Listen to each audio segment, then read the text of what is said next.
골로새서 4장 7절에서 9절의 말씀을 가지고 좋은 일꾼은 서로를 하나 되게 한다라는 제목으로 하나님의 음성을 듣습니다.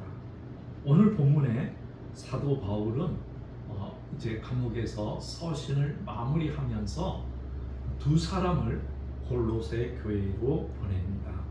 그 두 사람은 다른 사람이 아니라 두기구와 오네시모를 보냅니다. 저와 여러분은 두기고라는 이름에 대해서 그렇게 익숙한 이름은 아닙니다. 그래서 오늘 좀 두기고를 좀 살펴보고자 합니다. 두기고라는 이름의 뜻은 행운이라는 뜻입니다. 정말 이 사람은 행운을 만났습니다. 여러분과 예를 들어서 수서에 가면은 신혼주부를 위한 아파트가 있습니다. 그 아파트에 당첨되면은 너무너무 행복합니다. 적은 돈으로 그 한 금의 땅에서 살 수 있으니까는 큰 행운이죠. 또 여러분은 로또 맞은 것도 또 행운이라고 생각할 수 있습니다. 여러분은 여러분 자신에서 나는 무엇이 내 인생의 최고의 행운이었을까라고 생각해 본 적이 있습니까? 우리는 그 행운이 각자 다 다를 수 있습니다. 그러나 두기고는 정말 행운을 만났는데 그 행운은 누구였냐면 사도 바울을 만나서 예수를 믿고 그와 함께 감옥에도 갇히고 그와 함께 끝까지 복음에 동행했다는 것입니다. 그래서 오늘 본문에 보면 두기고에 대한 평가가 아주 잘 나오고 있습니다. 두기고에 대한 평가는 이렇게 되어 있습니다. 바울이 두기고를 만나서 그의 3차 전도 여행 때 이제 거의 마무리 단계에서 바울을 만나서 예수를 영접했어요. 정말 행운이죠. 저도 마찬가지예요. 저의 큰 행운은 몇 개 있는데 그 중에서도 예수님을 믿는 것이 저의 행운이에요. 하나님을 믿는 게 저의 행운이었어요. 아멘도 안 해주네. 그냥 그런 것다. 뭐 행운 그러면 좀 교회가 커야지 아멘 할 텐데 교회가 작으니까 이제 아멘도 안 해주네. 저희 사촌 형님이 저희 형편도 알고 저의 형편도 아니까는 그 형님이 그런 말을 저한테 했어요. 너는 그래도 어릴 때부터 하나님 믿어가지고 하나님 꼬랑지 잡고 가니까 그래도 야 복 받았다. 그래도 복 받았다. 자기가 외갓집 생각하면 너무 참 가슴이 아팠는데 그래도 네가 이렇게 하나님 믿고 예수 믿고 조카들 보니까는 내가 정말 든든하다. 저희 아버님 장례식장에 와서 그 말을 하는 거예요.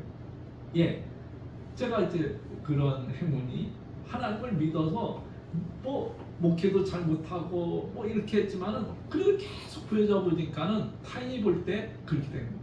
그래서 사랑하는 여러분, 우리가 하나님 믿는 거 행운 중에 행운입니다. 사도 바울 만나서 예수 믿는 게 두기고에는 행운이에요. 그러면서 이 행운을 끝까지 갖고 가는데 사도 바울이 뭐라고 하냐면 두기고는 사랑받는 형제였다는 거죠. 사랑받는 형제. 여러분, 형제라는 말은 뭐예요? 피를 나누는 게 형제입니다. 타인을 가리켜서 형제라는 말 안 해요. 그만큼 사랑받는데 그것도 형제, 형제끼리도 원수된 형제들이 많이 있습니다. 제 아는 목사님도 아버님 유산을 이분이 다 차지하고 나니까는 동생들이 쳐다보지도 않아요. 부모의 유산을 다 가졌죠. 목사지만 다 가졌어. 형제들이 원수가. 근데 두기고는 사랑받는 형제.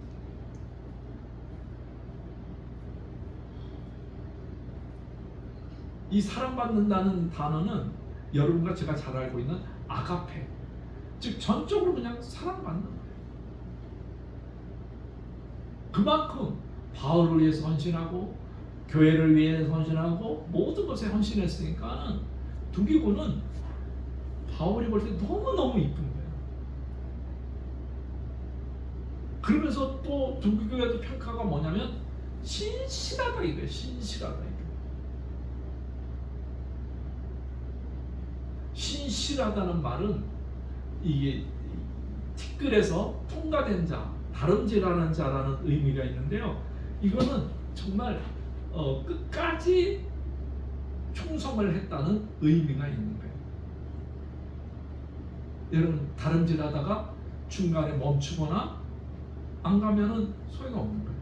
근데 두기고는 신실해서 끝까지 본향을 향해 갈 때까지 달려가고 또 달려가는 사람이었습니다. 아주 신실한 거예요. 저는 뭐 좀 창피하지만 저는 어떤 목사님의 간증을 들었습니다. 그리고 참 바울 곁에는 많은 일꾼이 있었는데 그 목사님은 자기가 섬겼던 목사님의 이야기를 간증으로 들었어요. 자기가 전도사 때 거기 교회 갔는데 교회가 그렇게 크지 않았어요. 그냥 몇십 명 정도 되는 교인인데 그 목사님에게는 아들도 있고 딸도 있었어요. 그 이제 교회가 작고 이제 목사님도 은퇴하고 뭐 교회는 후임자도 없이 그냥 이렇게 분해되고 그 목사님이 이제 생활도 어렵고 이런데 이제 병이 들고 이제 그랬어요. 그때만 해도 뭐 요양원 이런 것들이 많이 발달 안 되니까는 자녀들이 아버님 내가 모실게요. 뭐 며느리가 아버님 저희 집에 오세요. 이렇게 말을 해도 안 가요.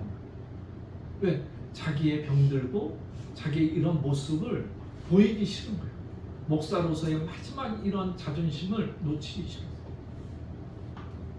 그런데 그 교회에 흩어졌지만 집사님 4개가 있어요. 마지막에 이 집사님 4개가 와서 목사님 저희가 모실게요. 그랬다는 거예요. 그래서 그 집에 가는 거예요. 다른 집에는 딸네 집에도 안 가고 아들 집에도 안 가고 그런데 그 집에만 가셨다는 거예요. 그래서 그분이 목사님 돌아가실 때까지 대소변을 다 받아내면서 그리고 천국 갔대요. 그러면서 이분은 교회가 커요.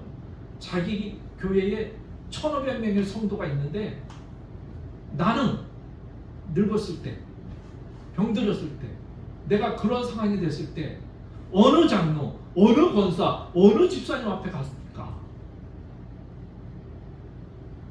1,500명의 집사가 있지만, 성도가 있지만은 자기는 갈 데가 없다.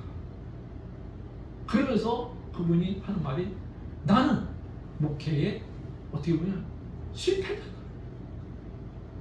근데 그 목사님은 몇 명 안 되고 교회도 분해됐지만은 마지막에 그런 성도가 있었어요. 핏줄도 안 나눴는데 그분은 그렇게 대소변을 다 만났어요. 제가 그 간증을 듣고 지금까지 가슴에 간직하고 있는 스토리 중에 하나. 바로 두기고는 이와 같은 사람. 그러면서 두기고는 또 어떤 사람입니까? 주 안에서 종된 자예요. 주 안에서 종된다. 여기는 우리가 이제 종 그러면 뚫로서 많이 들어봤잖아요. 그죠? 이 집사님. 교회 뭐 오래 다니신 분은 조금 뭐 둘로스 종 이런 말을 많이 들어요. 함께 종인된 자는 순 둘로스예요. 그 순이라는 말은 with 함께 한다는 건데 이 함께 된 종이라는 그 함께 된 종이 뭐냐 그러면 사도 바울이 감옥에 있는데 사도 바울이 나도 같이 가요. 그렇게 해서 함께 감옥에도 갇히고 함께 모든 수고를 한 거예요. 근데 두기고는 이런데 보세요. 데마라는 사람이 있었는데, 데마라는 사람은 이제 나중에 보겠지만은 다음 시간에 이제 다음 주에 살펴보겠지만, 데마라는 사람은 한때는 사도 바울 곁에 있었던 사람이에요. 사도 바울 곁에서 끝까지 복음을 전했던 사람 중에 하나인데, 근데 어느 순간에 보세요. 사도 바울이 이제 감옥에서 죽을 때 됐을 때 이런 고백을 합니다. 데마는 이 세상을 사랑하여 나를 버리고 데살로니가, 이 세상을 사랑하는, 어느 순간에 그렇게 사랑하는, 얼마나 가슴이 아프다. 근데 두기고는 함께 주 안에서 종이 됐다는 거예요. 스스로 종이 되어서 나를 섬긴다는 거예요. 여러분, 옴베르토 에코의 장미라는 이름에 보면 이런 말이 있습니다. 보이시면 우리 같이 한번 읽어볼까요? 나는 처음으로 가짜 그리스도의 얼굴을 보았다. 가짜 그리스도는 유대 족속에서 나오는 것도 아니고 먼 이방 족속에서 나오는 것도 아니다. 잘 들어두어라. 그러면서 가짜 그리스도는 지나친 믿음에서 나올 수 있고 하나님의 진리에 대한 지나친 사랑에서 나올 수 있다. 이게 무슨 말이에요? 그러면서 이단자 중에서 성자가 나오고 성견자, 즉 선지자 중에서도 신들린 무당이 있다는 거예요. 아도스, 선지자를 두렵게 여겨라. 그리고 진리를 위해 죽을 수 있는 자를 경계하라. 아니, 진리를 위해 죽을 수 있는 자를 경계하래요? 진리를 위해 죽을 수 있는 자는 대체로 많은 사람을 저와 함께 죽게 하거나 때로는 저보다 먼저, 때로는 저 대신 죽게 한다. 이게 한국교회의 스타 목사들이 하는 거예요. 능히 악마의 대리자 역할을 하는 거예요. 저 나름의 진리를 지나치게 사랑한 나머지 허위로 여기고 것처럼 몸바쳐 싸울 각오가 되어 하면서 거짓당하는 거예요. 그래서 한국의 스타 목사님들이 떨어져요. 저는 늘 여러분에게 가끔 말하잖아요. 지나치게 무엇을 강조하는 목사, 지나치게 무언가 하는 목사를 경계해요. 그거는 미국에도 마찬가지고 한국에도 마찬가지예요. 제가 아는 목사님도 청교도. 그래서 많은 성도 중에 이 목사님 정말 청교도인가 보다, 청교도 신앙을 전수하는 것보다 한 3,000명 이상이 몰려요. 설교도 잘합니다. 글도 잘 씁니다. 인쇄만 해도 1억 이상 받습니다. 근데 그걸 뭘로 이용했나? 수단으로. 자기는 진리를 위해서 죽지 않으면서 진리를 위해서 죽은다고 했지만 데마가 그런 사람입니다. 그러나 두개는 주 안에서 함께 종된 사람. 그러면서 골로새 교회에 왜 보냈습니까? 이들을 뭐하기 위해서? 위로하기 위해서 보냈다는 거죠. 바울의 사정을 위로하면서. 그럼 사도 바울이 뭐라고 하냐면 특별히 너희에게 보낸 거예요. 특별히. 골로새 교회는 제가 첫 시간에 말했듯이 바울이 선교 여행에서 들려본 적도 없습니다. 가본 적도 없습니다. 근데 에바브로를 통해서 신앙생활 잘하는 걸 보고 너무너무 기특해서 두기고라는 특별한, 오네시모라는 특별한 것을, 사람을 내가 너희를 특별히 사랑해서 보낸다고 말합니다. 그러면서 내 사정도 말하고 또 너희를 위로하기 위해서. 여러분, 두기고는 바로 이와 같은 사람입니다. 여러분, 어디 갔을 때 여러분을 통해서 많은 사람이 위로를 받을 수 있기를 바랍니다. 여러분을 통해서 여러분 얼굴만 봐도 위로를 받는 그러한 사람이 되기를 바랍니다. 교회는 자기중심 성도가 많이 있습니다. 이간질시키는 성도도 있습니다. 분리시키는 성도도 있습니다. 교회를 분열시키고 상처 주는 사람도 많이 있습니다. 이런 사람은 결국 자기를 높여는 사람입니다. 이런 사람은 교회의 일꾼도 아닙니다. 좋은 일꾼은 반대로 하나 되게 하고 자기 주장은 없고 교회가 하나 되고 성도와 목회자가 하나 되게 또 성도와 성도들끼리 하나 되게 하는데 자기의 모든 것을 희생하는 사람이 좋은 두기고는 바로 이와 같은 사람인 것입니다. 여러분, 두기고가 큰 일을 했다는 말은 없습니다. 그럼에도 불구하고 사도 바울에게 이러한 평가를 받습니다. 여러분, 성경은 우리에게 이렇게 말합니다. 화평케 하는 자는 복이 있나니 저희가 하나님의 아들이라 일컬음을 받으리라.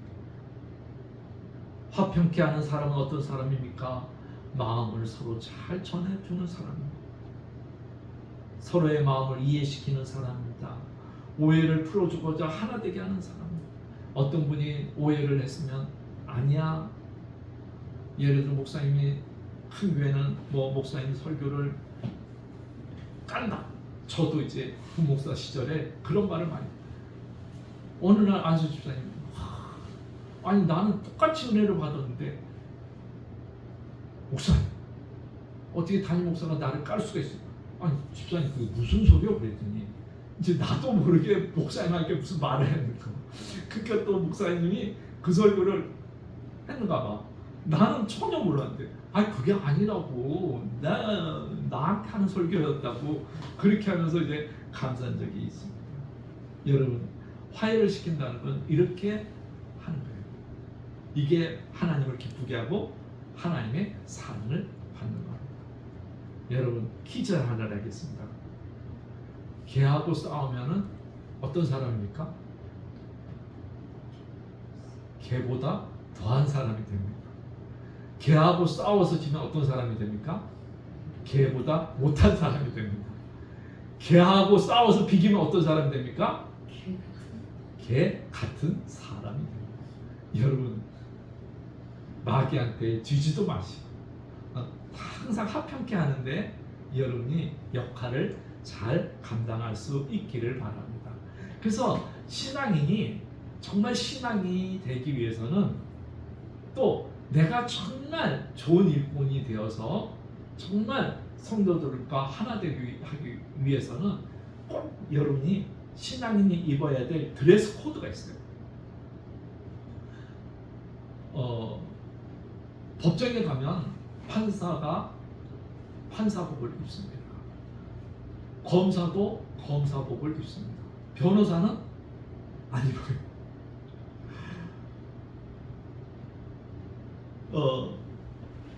저는 이 호텔에 가보지 않았지만 1924년에 웨스턴 조선 호텔에서 문을 열었는데 그 식당은 손님들에게 넥타이를 매십시오, 정장을 입으십시오, 이것을 87년 동안 한 거예요. 이 식당에서 밥을 먹으려고 그러면 이렇게 안 하면은 들어가지를 못했어요.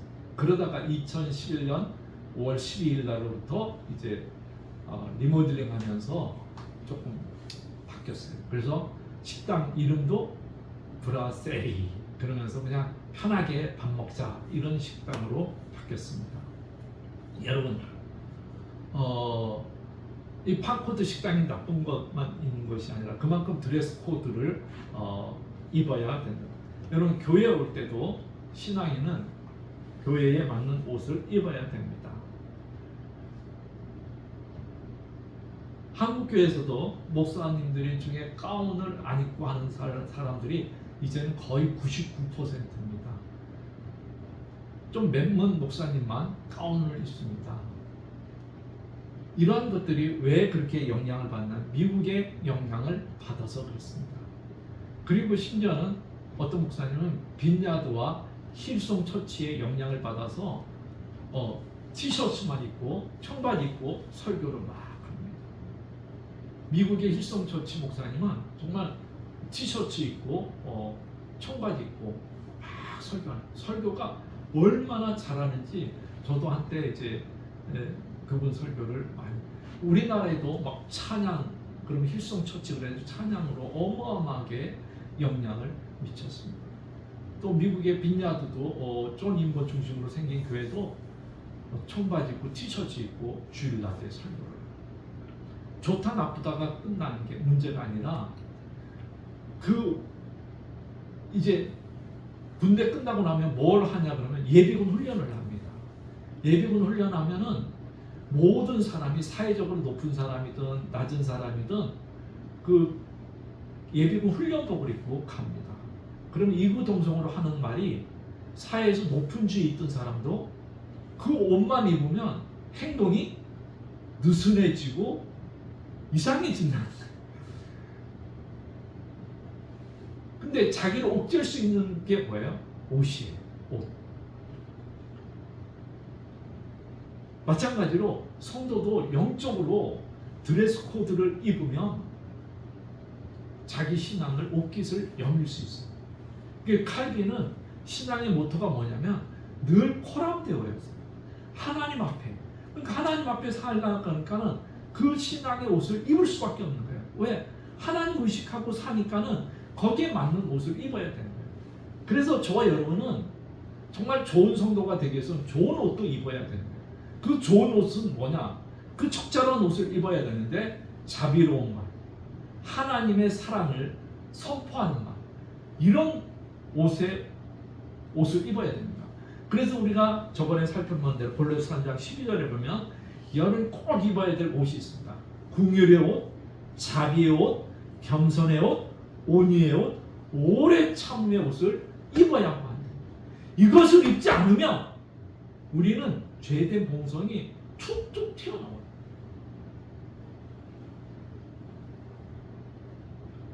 한때는 한국교회 목사님 중심으로 목사 셔츠가 유행한 적이 있습니다. 물론 저도 그것을 유행하니까 입었습니다. 그래도 요새는 이제 목사님 셔츠도 이제 또 한물 갔습니다. 그런데 제가 하고 싶은 말은 힐송 처치 목사님, 빈야드 교회 목사님들이 그 자유로운 복장은 좋고 그 메시지는 좋지만 결국 그러한 자유로운 옷이 자기의 영적으로 딱 하나님 앞에 사는 것을 어느 순간에 흐트러진 거예요. 그래서 스캔들이 나고 그래서 난리가 나요. 저는 이 가운을 입는 게 덥습니다. 싫습니다. 그런 걸 입는 것은 나를 옥죄기 위한 하나의 수단. 이 옷을 입고 일주일 동안 또 나왔잖아요.